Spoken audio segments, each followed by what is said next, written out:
कहानी पढ़े थे कि मेमना और भेड़िया वाला, आप गलती नहीं किए हैं तो आपका फादर गलती किया है, सुने थे ना कहानी। 5 मिनट पीछे वेंडर पर जा रहे हैं। Once mutation exist, transfer mutation किसको कहते हैं? जिसने बेचा उसके पास म्यूटेशन है तो म्यूटेशन अपने आप ट्रांसफर हो जाएगा। Can you stop it? आप रोक सकते हैं उसको? जिसके नाम से म्यूटेशन है आपके रजिस्टर में, वो अगर किसी को जमीन बेचता है, टाइटल देखने का तो आपको अधिकार नहीं दिया है भगवान, ये लॉ नहीं दिया है। लॉ ने आपको टाइटल देने का अधिकार नहीं दिया है कि दिया है? तो जिसके नाम से म्यूटेशन है, अगर उसने सेल डीड से बेच दिया तो म्यूटेशन अपने आप बिक जाएगा। जाएगा ना mutation? How you can stop it? How you can stop it? आप टाइटल देखने वाले कौन होते हैं? वही तो इसी के लिए आपका पूरा 1 साल का इंक्वायरी करवाते हैं, उसके बाद आपके एसेट का भी इंक्वायरी करवाते हैं। करेक्टिव मेजर्स क्या लेंगे? कितना इनके पास एसेट है मालूम है आपको?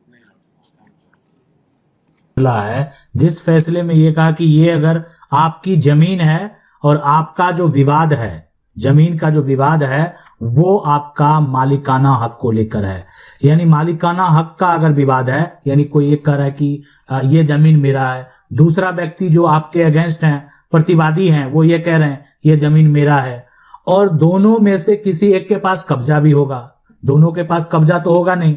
तो अब उस केस में अगर ऐसा है और दोनों दस्तावेज भी दिखा रहे हैं, यानी दस्तावेज के तौर पे वो कागजात प्रस्तुत कर रहे हैं, अब उनके पास जो कागजात हो, एक अलग कागजात दिखा रहा है, दूसरा जो व्यक्ति है वो एक अलग कागजात दिखा रहा है, तो अब इसको कौन तय करेगा? ये मालिकाना हक जो है आपका कौन तय करेगा कि कौन इस संपत्ति का मालिक है? उसके लिए क्या करना होगा? देखें, ये जमीन का जब विवाद चल रहा है और विवाद मालिकाना हक का है, तो सुप्रीम कोर्ट के द्वारा जो है ये कहा गया कि देखें, अगर आपका इस प्रकार का विवाद है और इसमें से अगर किसी एक का दाखिल खारिज भी है, कोई दाखिल खारिज भी करा लिया है और किसी एक का जो है जमीन पर कब्जा भी है, ठीक है, लेकिन जो भी समस्या है आपको अपना दस्तावेज जो है वो साबित करने के लिए आपको सिविल कोर्ट ही जाना होगा। यानी ऐसा सुप्रीम कोर्ट का कहना है कि अगर आप अपना अधिकार को साबित करना चाहते हैं, आप मालिकाना हक प्राप्त करना चाहते हैं, तो आपको सिविल कोर्ट का रुख करना होगा और सिविल कोर्ट के द्वारा ही ये निर्णय किया जाएगा कि इस संपत्ति का जो है वो असली मालिक कौन है। दाखिल खारिज कराने वाले असली मालिक हैं कि जिसका कब्जा है वो मालिक है, या किसका कागजात सही है, किसका कागजात गलत है। अब यहां पर सबसे बड़ा सवाल है कि जमीन का अगर कोई भी व्यक्ति दाखिल खारिज करा लेता है, और वह दाखिल खारिज कब कराता है? देखें, ये जमीन का अगर टुकड़ा है तो सबसे पहला जो दाखिल खारिज वो व्यक्ति कराते हैं जिनके पास जमीन का जो है रजिस्ट्री होता है। रजिस्ट्री कहने का मतलब है जमीन वो खरीदा, जमीन का केवाला है, जमीन का उसके पास बैनामा है। इन सभी दस्तावेज के आधार पर वो व्यक्ति दाखिल खारिज के लिए, यानी वो व्यक्ति म्यूटेशन के लिए अप्लाई करता है।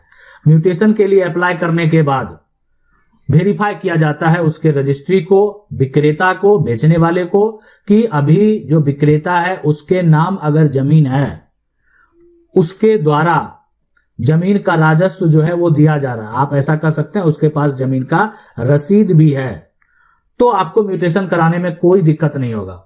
अगर विक्रेता के नाम जमीन है, विक्रेता का वो जमीन है, विक्रेता के पास जमीन का रसीद है, और आप जो है म्यूटेशन के लिए अप्लाई करेंगे, आपने संपत्ति को खरीदा है, आपका म्यूटेशन स्वतः होगा, कोई भी एक तरह से आपको प्रक्रिया करने की जरूरत नहीं पड़ेगी। इसलिए कि बेचने वाला तो व्यक्ति है और उसी व्यक्ति के नाम से जमीन है और उसी से आपने खरीदा है, उसके पास जमीन का रसीद है, तो आपका म्यूटेशन में दिक्कत क्यों होगा? अगर आपके म्यूटेशन में दिक्कत हो रहा है तो उसका कारण कुछ और हो सकता है। यह हो सकता है कि विक्रेता जो बेचा जमीन उसके नाम जमीन नहीं है, उसका बेटा के द्वारा बेचा गया है, उसके पत्नी के द्वारा जो है बेचा गया है ना। तो ये अगर ऐसा सिचुएशन उत्पन्न हुआ, ऐसा अगर कंडीशन आया, तो आपका म्यूटेशन कराने में जो है समस्या उत्पन्न होता है, लेकिन उस समस्या का भी समाधान किया जाता है। इसलिए कि अगर बेटा उत्तराधिकारी है तो बेटा तो पिता का संपत्ति है, बेच सकता है, पत्नी है उसके पति का संपत्ति है, वो भी बेच सकती है। तो अगर इसमें किसी प्रकार का कोई ऑब्जेक्शन नहीं होगा और कितने उत्तराधिकारी हैं इसका मांग किया जा सकता है। इसके लिए वंशावली का मांग किया जा सकता है जो आपको दिखाना होगा। उसके बाद म्यूटेशन का प्रक्रिया होता है।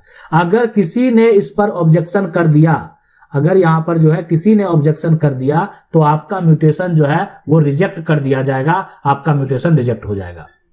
दूसरा कंडीशन उत्पन्न होता है दाखिल खारिज का। एक तो मान लेते हैं कि जमीन की रजिस्ट्री हुई, जमीन की खरीद बिक्री हुई, म्यूटेशन का प्रक्रिया हुआ। दूसरा कंडीशन ये उत्पन्न होता है कि अगर जमीन पूर्वज की है, पैतृक संपत्ति है, जमीन का बंटवारा हुआ है ना, बंटवारा हुआ, तो अब बंटवारा जिसके बीच में हुआ, मान लेते हैं 4 भाई हैं तो चारों का अलग अलग जो है संपत्ति अब डिवाइड हो गया है। तो डिवाइड हो गया तो सभी के नाम से अलग अलग क्या होगा, दाखिल खारिज होगा। अब जो है यानी सभी जो है अलग अलग अपना टैक्स देंगे सरकार को, सभी का नाम अलग हो जाएगा, यानी कल को भविष्य में किसी प्रकार का विवाद नहीं रहेगा। अब ये जमीन का जो आप टुकड़े को देख रहे हैं है ना, इसको अब ये है पूरा, तो ये अब 4 पार्ट में बट गया, एक यहाँ हो गया, एक ये हो गया, एक ये हो गया और ये हो गया। तो ये सारा जो टुकड़ा आप देख रहे हैं जमीन का, इसका दाखिल खारिज अलग अलग होगा, सभी भाइयों का नाम अलग अलग दर्ज होगा। ये होता है कब, जब जमीन का बंटवारा हो, उसके बाद भी आप म्यूटेशन के लिए अप्लाई करते हैं। यहां पर भी वंशावली जो है वो मांगा जाएगा, और इसलिए मांगा जाएगा ताकि वेरीफाई किया जा सके कि आप यानी जो अपने पूर्वज की जमीन को डिवाइड कर रहे हैं उसमें कितने उत्तराधिकारी हैं, वो देखना बेहद जरूरी है।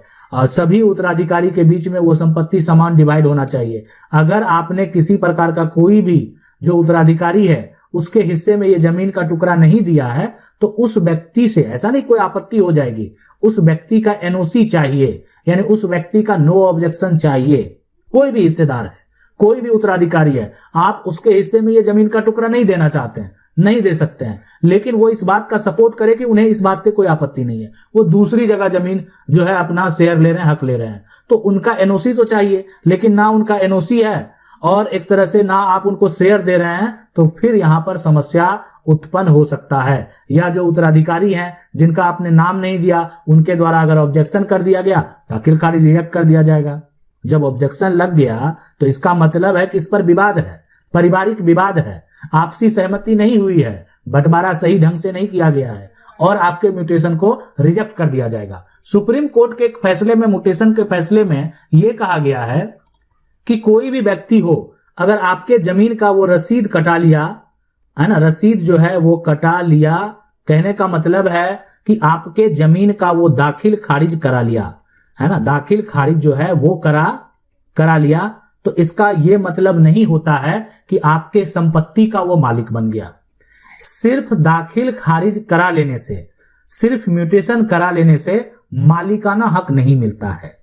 मालिकाना हक जो है वो नहीं मिलता है, यानी उसके लिए एक तरह से उनके पास ऐसे दस्तावेज होने चाहिए, ऐसे कागजात होने चाहिए जिसके आधार पर वो मालिकाना हक का दावा कर सके। और ऐसा अगर कागजात नहीं है तो वो मालिकाना हक का दावा नहीं कर सकता है। यानी कहने का मतलब साफ है, मालिकाना हक का दावा करने के लिए आपके पास जमीन की रजिस्ट्री होनी चाहिए, आपके पास जमीन का खतियान होना चाहिए। एक तो रजिस्ट्री हो गया, दूसरा खतियान हो गया। अगर किसी प्रकार का वसीयत है, उसके आधार पर आपने म्यूटेशन कराया है, वसीयत आप दिखा सकते हैं। अगर आपके पास किसी प्रकार का कोई गिफ्ट डीड है, वो दिखा सकते हैं। तो ये सभी दस्तावेज के आधार पर आप ये साबित कर सकते हैं कि आप इस प्रॉपर्टी के मालिक हैं, आप इस संपत्ति के मालिक हैं, इस संपत्ति का मालिकाना हक आपके पास है। अन्यथा आप ये साबित नहीं कर पाएंगे कि ये संपत्ति आपके पास कैसे प्राप्त हुआ। आपके पास सिर्फ जमीन का रसीद है, कानूनी तौर पर आपको मालिकाना हक नहीं मिलता है, आप उस संपत्ति के मालिक नहीं बन सकते हैं। मालिक तभी बन सकते हैं उस संपत्ति के जब आपके पास रजिस्टर्ड डॉक्यूमेंट हो, जिससे कि ये साबित हो कि ये संपत्ति आपको कैसे प्राप्त हुआ। आप ये संपत्ति किसी से लिए और किसी तरीके से अगर आपने दाखिल खारिज करा लिया, कल को ये संपत्ति आपके हाथों से जा सकती है। बहुत लोग पहले जमीन का खरीद बिक्री करते थे तो क्या करते थे, जमीन को पंचनामा बनाकर खरीद लेते थे। यानी पंचनामा के आधार पर किसी प्रकार से आप कह सकते हैं जुगाड़ से, ये भी बोल सकते हैं कि उन्होंने क्या किया, दाखिल खारिज करा लिया। आज जो है उसका कोई मान्यता नहीं है। मामला कोर्ट में जाएगा, आपके हाथों से जमीन चली जाएगी, आपके पास कब्जा है तो भी आपके हाथों से जमीन चला जाएगा और आप पर फर्जीवाड़ा करने का आरोप भी लगाया जा सकता है।